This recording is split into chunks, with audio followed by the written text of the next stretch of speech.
یہ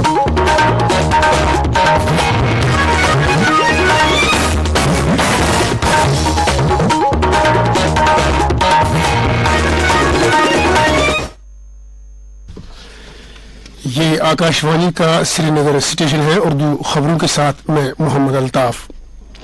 وزیر خارجہ ایس جے شنکر نے اقوام متحدہ کی اصلاح کی ضرورت پر زور دیا ہے.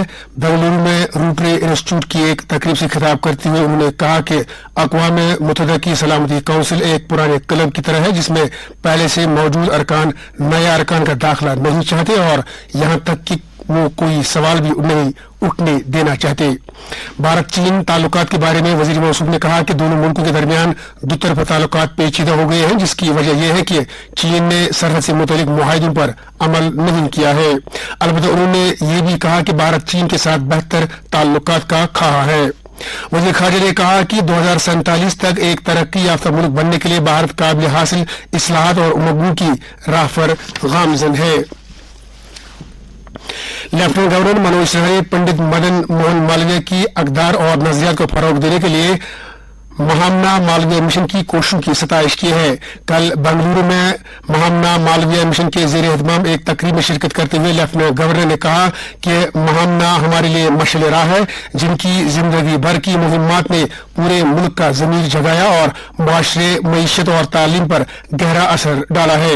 لیفٹنٹ گورنر نے بھارت کے کاروبار صنعتی تعلیم اور ملک کے شاندار تہذیبی ورثے کو بحال کرنے اور مستقبل کے بھارت کی بنیاد رکھنے میں پنڈت مدن موہن مالویہ کے اہم کردار پر روشنی ڈالی.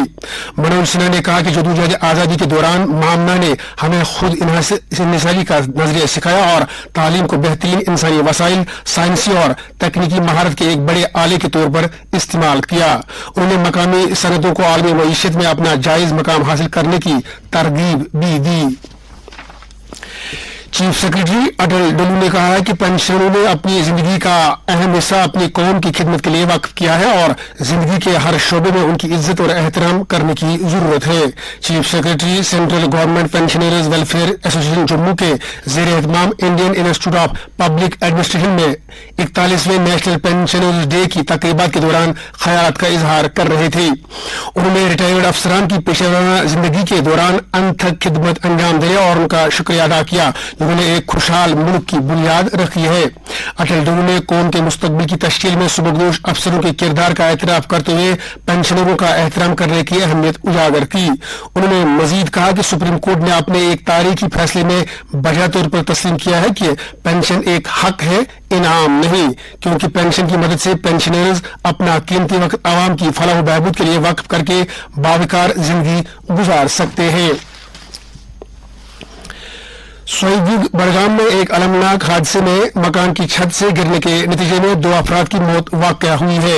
معلوم ہوا ہے کہ ضلع کے دارمنا علاقے سے تعلق رکھنے والے جاوید احمد ڈار اور عبدالمجید ریشی نامی یہ دونوں افراد 3 منزلہ مکان کی چھت سنبھال رہے تھے کہ اچانک ان کا فاؤں پھسل گیا اور وہ نیچے گر کر شدید زخمی ہوئے. اگرچہ دونوں افراد کو فوری طور پر اسپتال پہنچایا گیا تاہم انہوں نے راستے میں ہی دم توڑ دیا تھا. مرکزی وزیر جتیندر سنگھ نے کہا کہ ملک میں خلائی شعبے کے سٹارٹ اپس نے رواں مالی سال کے آخری 9 مہینوں کے دوران 1000 کروڑ روپے سے زیادہ کی نجی سرمایہ کاری کو راغب کیا ہے. انہوں نے کہا ہندوستان کی خلائی معیشت آج معمولی $8 بلین پر کھڑی ہے لیکن 2040 تک یہ کئی گنا بڑھے گی. انہوں نے کہا آرتھر ڈے لٹن رپورٹ نے 2040 تک ہندوستانی خلائی معیشت کے $100 بلین کو چھونے کا تخمینہ لگایا ہے. ڈاکٹر جتیندر سنگھ نے کہا اسرو نے اب تک 430 سے زیادہ غیر ملکی سیٹلائٹ لانچ کیے ہیں. انہوں نے کہا کہ اس طرح سے $460 ملین کی کمائی ہوئی ہے. وادی میں رات بھر مطلع ابر آلود رہنے کی وجہ سے ٹھنڈ میں کسی قدر بہتری آئی ہے. سری نگر میں رات کا کم سے کم درجہ حرارت 0.5 ڈگری سیلسیس جبکہ جموں میں رات کا کم سے کم درجہ حرارت 6.1 ڈگری سیلسیس ریکارڈ کیا گیا. تاہم گلمرگ اور پہلگام جیسے سیاحتی مقامات میں سردی کی شدت بدستور جاری ہے. گلمرگ میں رات کا پارہ نقطۂ انجماد سے 8 ڈگری اور پہلگام میں رات کا درجہ حرارت نقطۂ انجماد سے 5.8 ڈگری سیلسیس نیچے چل رہا ہے. اس کے ساتھ ہی خبروں کا یہ بلیٹن ختم ہوا.